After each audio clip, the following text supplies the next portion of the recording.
안녕하세요. 저 나를 찾아가는 시간 1차시 나눔을 하게 된 티라노입니다. 이렇게 초대해 주셔서 감사합니다.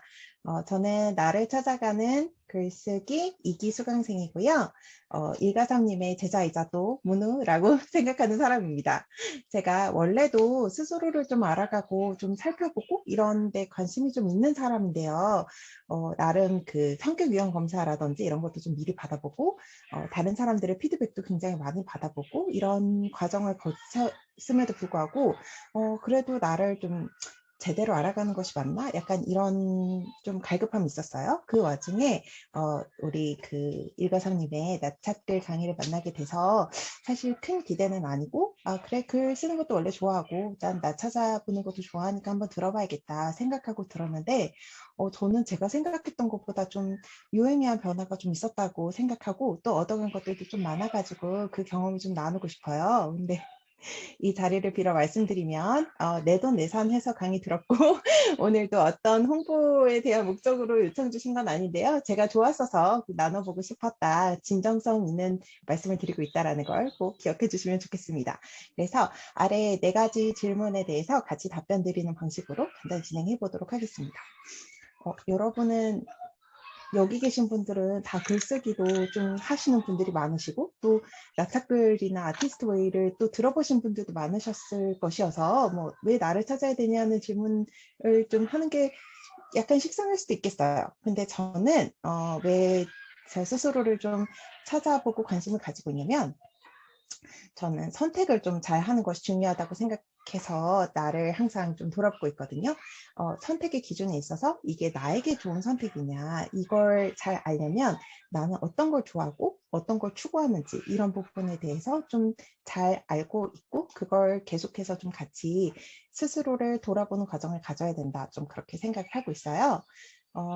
여러분들도 아마 그 인생에 있어서 여러 가지 순간순간 어려운 결정에 직면하셨을 텐데 저는 직업 결정할 때 그리고 결혼을 해야 될지 말아야 될지 결정할 때 그리고 이 직장이 맞는지 혹은 이직을 해야 되는지 이런 걸 고민할 때 그리고 아이를 낳을 때 이럴 때 좀 이것이 되게 어려운 문제고 분명히 이걸 선택하고 나면 감당해야 될 텐데 내가 그걸 감당할 수 있을까? 또 이걸 감당한 만큼 나에게 좋은 보상이 있을까? 이런 걸 좀 고민할 때마다 스스로를 좀 돌아보려고 굉장히 노력했던 것 같아요. 제가 생각하는 게 늘 정답은 없다. 어떤 걸 선택하든 좋은 것, 나쁜 것 있는데 나에게 좋은 게 좀 크게 느껴지고 나에게 나쁜 것이 좀 작게 느껴지는 거 이런 걸 좀 선택하는 것이 중요하다고 생각을 했어요. 그래서 배우자 편을 한번 준비를 해봤는데요.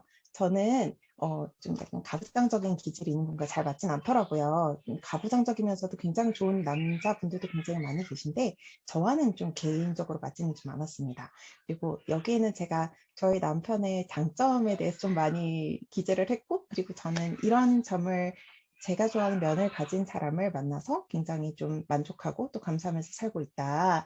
는 말씀을 드리고 싶은데요. 여기에는 저희 남편이 볼까봐 기재하진 않았지만 저희 남편은 좀 굉장히 신중한 타입이에요. 그래서 여러 번 데이트를 같이 했음에도 불구하고 고백을 하지 않더라고요. 그래서 제가 몇 개월이 지난 다음에 왜 고백을 하지 않냐 이제는 고백을 해야 될 것 같다. 거의 협박하다시피 해서 사귀고 거의 협박하다시피 해서 결혼을 했거든요.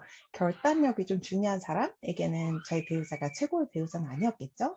또 직장 같은 경우에 저는 저에게 좀 그 인정 욕구를 채워주는 너 너무 잘하고 있어. 네가 있어서 해낸 거야. 혹은 뭐 너 정말 믿고 너에게 일을 맡기고 있어. 약간 이런 코멘트를 주는 사수 그리고 동료들과 같이 일하는 게 저에게 있어서 굉장히 중요한 부분이어서 저는 그래서 이직이나 처음 취직 면접을 보러 갔을 때 면접관들 실무자들 이런 분들이랑 대화가 잘 통하는지를 굉장히 중요하게 생각하거든요. 그래서 안타깝게도 이때까지는 막 연봉을 막 계속 올려가지 못했는데 네, 그 부분 안타깝긴 하지만 다닐 때는 굉장히 잘 다녔어요. 나중에 헤드헌터한테 왜 그동안 이직 안 하셨어요? 이런 얘기를 들었거든요. 근데 저는 그동안 되게 만족하면서 다녔다. 저에게 좋은 선택이 저의 행복을 좌우하더라. 이런 생각을 좀 자주 하고 있어요. 근데 나를 찾아가는 게 왜 글쓰기여야 되냐 이런 고민들 하시는 분들도 주변에서 의외로 봤어요. 나라는 거는 난 내가 어떤 사람인지 생각한 것도 있고 내가 생각하는 의식의 틀도 있고 그냥 생각만 해보면 되는 거 아닐까? 아니면 그냥 검사 몇 번 받아보면 대충 알 수 있는 거 아닐까? 이렇게 뭐 MBTI, 저는 ENTP입니다만 네, 그런 걸 또 통해서 알 수 있지 않을까? 생각해 보신 분들도 많은데요. 저는 글쓰기는 꼭 좀 저도 하면서 좋았고 여러분들께도 꼭 했으면 좋겠다고 말씀드리는 거는 생각은 그냥 맴도는 경우가 되게 많더라고요. 앞으로 확장해서 나아가거나 아니면 연결되어서 다른 걸 끌어오거나 하는 데는 때로는 좀 적합하지 않은 것 같아요. 생각이 글쓰기의 도구가 되는 것은 맞지만 생각만으로 그쳤을 때는 조금 부족한 부분이 좀 있는 것 같다. 그리고 저는 생각을 하다 보면 생각이 다른 데로 튀거나 다른 거에 방해를 받아서 끊어지는 경우가 굉장히 많아가지고 생각만으로는 좀 글쓰기에 비해서 좀 스스로를 탐험해 가는 데는 한계가 좀 있었다. 이런 생각이 들었고요. 그리고 나를 찾아가는 글쓰기를 하면서 또 제가 하나 느꼈던 건, 내 안에 내가 기억하지 못하고 있었던, 내가 의식의 수면 위로 꺼내놓지 못하고 있었던 에피소드들, 감정들, 그리고 어떤 그런 인연들, 이런 게 굉장히 많았구나라는 생각을 했거든요. 저는 글을 쓸 때, 이 중에 어떤 걸 골라서 써야 되지? 라는 행복한 고민을 하던 주차도 있었어요. 그래서 여러분들이 좀 글쓰기를 통해서 한번 이런 자기 자신의 광활한 자아를 한번 탐험해 보시는 것도 참 좋겠다 이런 생각이 들었고요. 그래서 결론적으로 나착을 하면서 어떤 변화가 있었는지에 대해서 좀 약간 간단히 말씀을 드려볼게요. 나착을 들어보신 분들도 있고 안 들어보신 분들도 있을 텐데 저는 여기 글 주제가 굉장히 너무 어렵지 않으면서도 자기 자신을 알아가는데 좀 핵심적인 문항들로 좀 구성이 되었다? 좀 그런 생각을 했어요. 그래서 1주차는 좀 라이트하게 좀 가볍게 접근할 수 있는 글로 시작해서 그 약간 삶의 목적 그리고 내가 원하는 삶을 좀 연결해서 가고 장점 단점을 써보고 의미 있는 경험 써보고 그리고 스스로에게 우쭈쭈 편지를 한번 써보고 그리고 그걸 마인드맵으로 정리해보는 이 일련의 과정이 저에게는 되게 잘 짜여져 있고 또 저 하나를 도해로 그려보는데 좀 큰 도움이 됐다 이런 말씀을 드리고 싶고요. 그리고 여기 노란색으로 제가 4주차랑 6주차를 표시를 했는데 저는 다른 주차 강의도 다 좋았고 다른 주차 글쓰기도 재밌었지만 4주차랑 6주차를 좀 경험하면서는 약간 남다른 제가 느끼기엔 좀 의외의 경험을 좀 했어서 이 부분 좀 공유를 하고 싶습니다. 일과섬님 기억하실지 모르겠는데 그리고 다른 주차분들은 어떻게 하셨는지 모르겠는데 이기분들은 나의 재능, 장점, 강점 쓰는 게 생각보다 너무 어렵다. 이런 말씀 하셨거든요.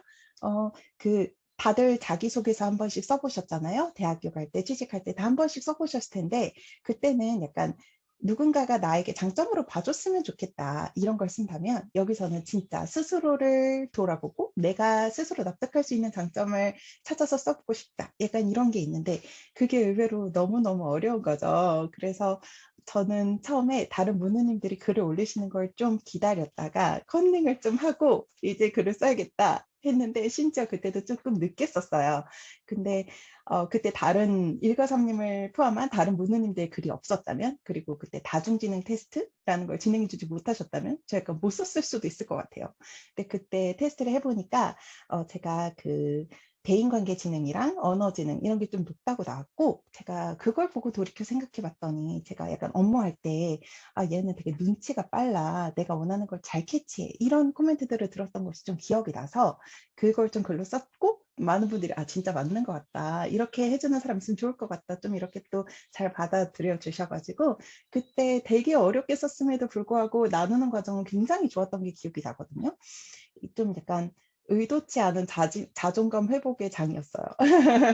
근데 그런 말이 있대요. 자신의 장점은 등에 메고 있고 다른 사람은 다른 사람의 등에 메고 있다. 근데 다른 사람은 등을 보기가 되게 쉽잖아요. 제 앞에만 걸어가도 보이는 거잖아요. 근데 내 등에 메어 있는 내 장점은 이렇게 돌아봐도 잘 안 보이거든요. 그래서 약간 억지로라도 이렇게 솔직하게 장점에 대해서 한번 생각해보는 시간을 갖는 게 굉장히 좀 유의미하게 좋은 것 같다라는 생각을 했어요. 이게 또 재능 영어로 기프트잖아요. 이게 신이 우리에게 준 재능이고 선물이고 또 이걸 어떻게 풀어나가느냐에 따라서 우리의 삶의 어떤 그런 퀄리티나 향방이 달라질 수도 있는 것이어서 이 4주차는 꼭 한번 어렵지만 생각보다 어려워요. 잘 써보시기를 한 추천을 드리고 그리고 저는 6주차 나의 의미 있는 경험 이거 쓰면서 좀 굉장히 독특한 느낌을 받았어요. 이게 약간 어떻게 된 거냐면 다른 분들은 저도 사실 의미 있는 경험이라는 딱 주제를 처음 봤을 때는 여행을 간 경험 혹은 새로운 사람을 만난 경험 이런 경험들을 쓰고 싶었거든요. 그리고 그런 글감들도 한 번씩 떠올려 봤는데 글로 써지지가 않더라고요. 근데 제가 되게 의외로 생각하고 있던 어느 날에 기억이 자꾸 떠오르는 거예요. 제가 밤길을 돌아다니다가 퍽치기라고 해야 되나요? 그런 분께 맞아가지고 몸도 좀 다치고 물건도 좀 손괴되고 그랬었던 일이 있었어요. 다행히 그 정도 선에서 그치기는 했는데 제가 저도 까먹고 있었고 되게 오래전 일이라서 생각을 안 하고 있었는데 이 주제를 받고 계속 그날 일이 떠올라가지고 쓰지 않을 수가 없었어요. 다른 글이 안 써지더라고요. 그래서 이거 여기다 내면은 되게 분위기 쎄할 텐데 다른 분들 되게 밝고 좋은 글들 써오실 텐데 약간 이런 고민을 하면서도 제가 용기를 내서 한번 보여드려 봤거든요. 근데 사람들이 내 주변에도 이런 일이 있었던 경우가 있다. 근데 자책하지 않았으면 좋겠다. 약간 이렇게 좀 많이 품어주셨어요. 그리고 제 안에 제가 내가 나 스스로를 좀 지키지 못한 것에 대한 되게 좌절, 안타까움 이런 부분에 대한 감정이 내 안에 남아 있었구나. 그걸 되게 한 10년 만에 체험하는 계기가 됐고 그래서 오히려 이게 되게 부정적인 감정을 마주했으니까 되게 부정적이 될 것 같은데 오히려 약간 좀 부정적인 감정에 대해서 좀 더 솔직하게 드러낼 수 있는 좀 계기가 됐어요. 그래서 요새 글도 뭐 이렇게도 저렇게도 써보는데 그게 저 자신을 전반적으로 수용하고 좀 사랑하고 아껴주는 데는 좀 큰 도움이 된 것 같다. 이런 말씀을 꼭 드리고 싶었어요. 네. 그래서 여러분들 저는 그 나차글이나 아티스트 웨이를 주로 안 써본 분들이 많이 오실 거라 생각했는데 이미 체험해 보신 분들도 많으시겠지만 이번 기회이든 다음 기회이든 이렇게 글쓰기를 통해서 나를 찾아가는 나를 돌아보는 시간 가져보셨으면 좋겠습니다. 여기서 딱 끊으면 아마 시간 안배가 괜찮을 것 같습니다. 그러면